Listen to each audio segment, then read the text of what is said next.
Hey y'all, it's your girl Taiwo and welcome back to my channel. So in today's video, I'm going to be trimming my hair. Okay, so my ends are currently looking super raggedy. Okay, so I have not trimmed my hair in 4 months, so I'm definitely due for one. I did go ahead and wash and condition my hair today, and then I followed up with a super light leave-in, and this is the Mielle Pomegranate and Honey leave-in conditioner. Super good for type 4 hair. Can you see that? Ooh, there you are. Yep, so this is super good for type 4 hair. I love it.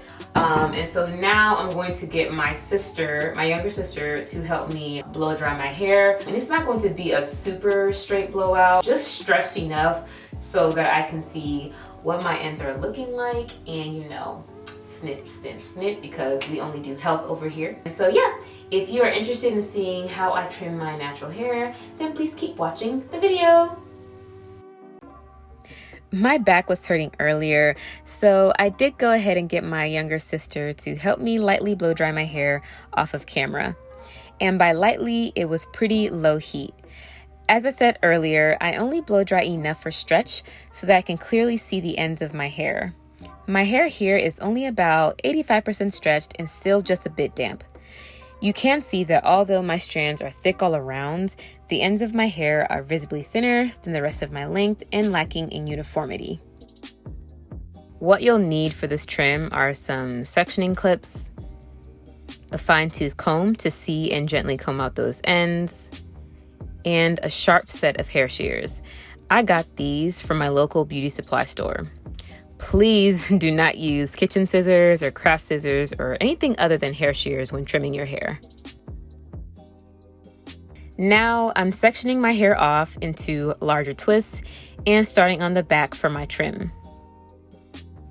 When I trim, I like to work in smaller sections to be as accurate as possible, especially because my hair is thick and kinky and because length varies all over my head. I also try to minimize the use of hair tools and incorporate finger detangling and combing when trimming my hair. The reason being is that I find that my 4C hair is already pretty fragile, so I don't want to add too much tension. I'm just lightly finger detangling from tips to roots. Even though my hair has been detangled earlier, I'm just slightly finger detangling again to remove any potentially new tangles because, you know, 4C hair just likes to do its own thing sometimes, and to further stretch my hair for a more accurate trim. I also finger comb the ends of my hair to see what they look and feel like. Then I gently comb my ends if needed, again, just for accuracy, so that I can see where the trim begins. And here you can definitely notice where I need to trim. After detangling, I glide my index and middle fingers down the length of my hair to guide me in knowing how much I need to cut off. I comb out my ends again for accuracy, and then I trim. It's really important to use hair shears that are only used for your hair. Using anything else can actually damage your cuticles, cause breakage, and split ends.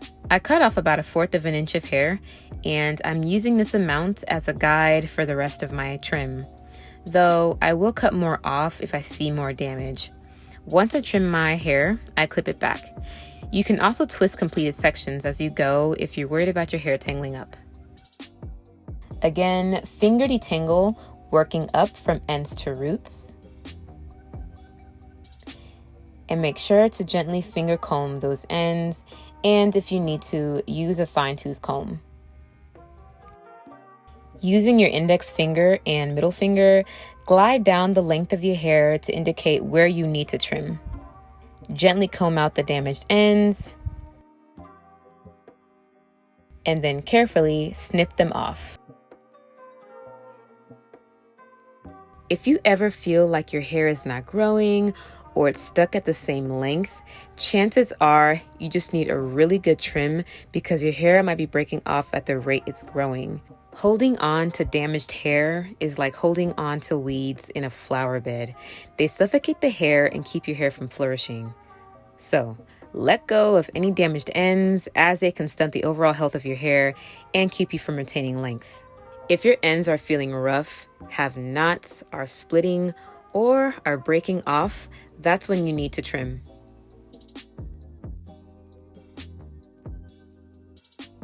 Also, sometimes I'll have ends that look super crazy, so I'll go back and clean them up until I am happy with the way they look.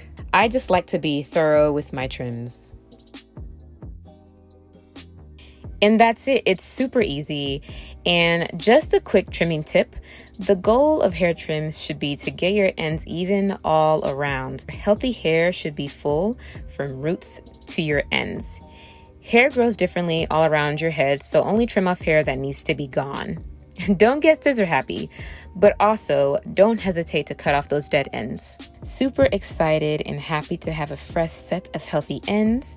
And this is how much I cut after trimming my hair. And this is my hair the next morning. The night before, after I trimmed, I moisturized my hair again with just plain water and the Mielle Organics pomegranate and honey leave-in, and twisted it into larger sections to stretch it and prep it for styling. My ends are healthy and full again, and they look and feel so much better. I typically trim my hair every 4 months or 3 times a year.